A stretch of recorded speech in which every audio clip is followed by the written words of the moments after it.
Hello, welcome to the first episode of Perfect Centering. If you follow my channel long enough, you heard me talk about perfect centering, well centering copies in so many videos. I am probably more OCD about perfect centering than high grade. Sure, I love high grade books, not a surprise or secrets, but I would rather trade if there's a trade-off between having a 9.2 with really bad centering or a 9.0 with perfect centering. I will pick the 9.0 with perfect centering every time. But that's just me. And over the many years on YouTube, a lot of people ask me about what is considered perfect centering for certain books. So for this series, I will bring out a few books each videos and talk about what I would consider perfect centering. Okay, first up is Batman 245, beautiful Neil Adams cover. This book is insanely impossible to find as far as perfect centering. Why? This non-20 cents. Okay, this book is slightly miswrapped on the left side. You can see the white spine, just a little.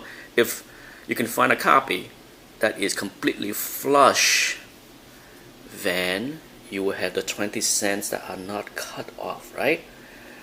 And then you also have to worry about the top not getting cut off. So this is my best copy.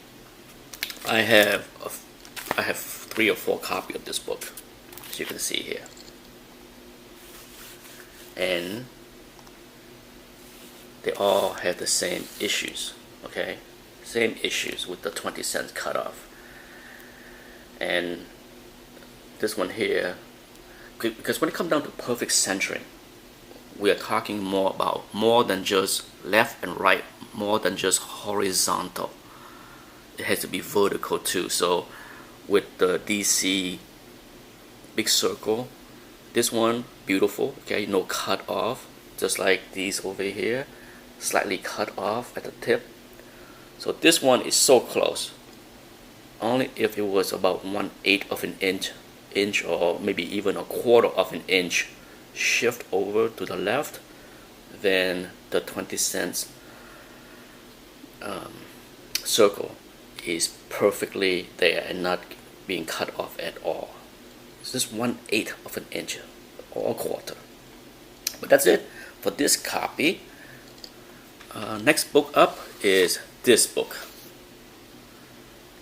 I'm sure for the DC horror fan, Neil Adams fan collectors out there, you are very familiar with how difficult this book is.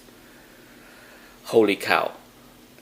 How often do you see a copy that have that number 88 and the stamp not cut off? If you don't believe how hard it is, go check eBay. Okay, that's this copy. Once again, if this book was a 1/4 inch shift this way, it would have been what I needed. I have owned probably 5 or 6 copies of this book over my lifetime, and they all have that issue. Now, as far as vertical, this book, as long as this box is not cut off at the top, it's okay. Okay, as you can see, this one here, the top is just perfect. Nothing wrong with the vertical centering.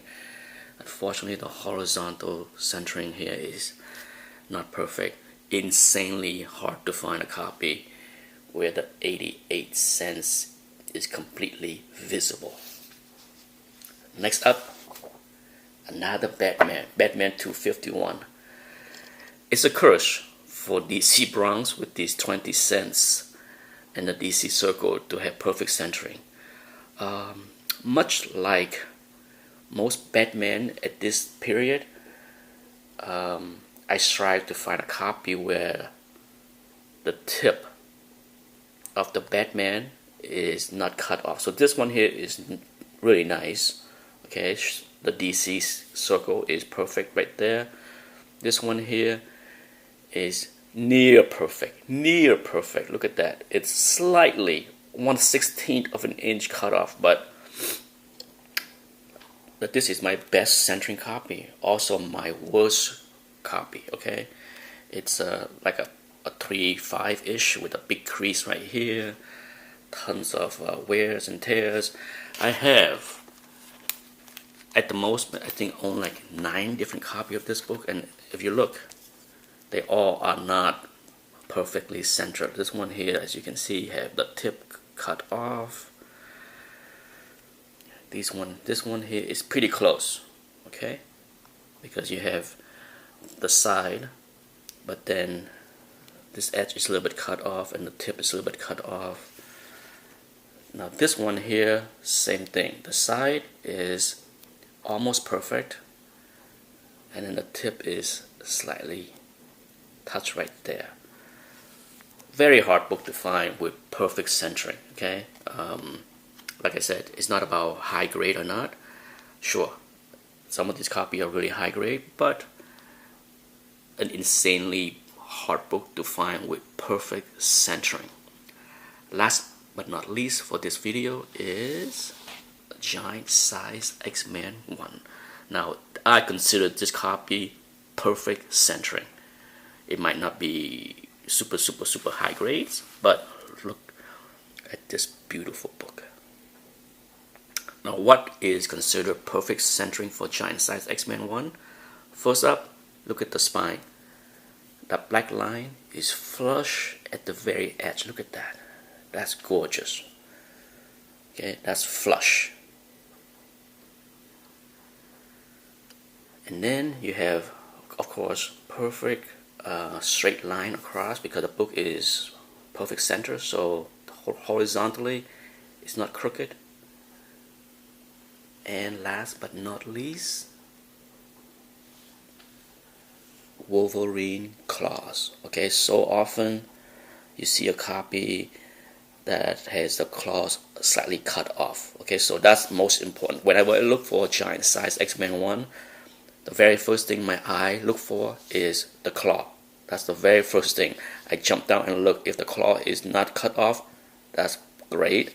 And then next, if the spine is flush with the black line, the black border, then that's awesome.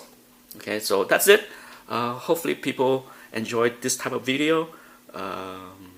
Because for me, finding well-centered, perfect centering is just as important as the other aspect of the book. Thanks for watching. Bye-bye.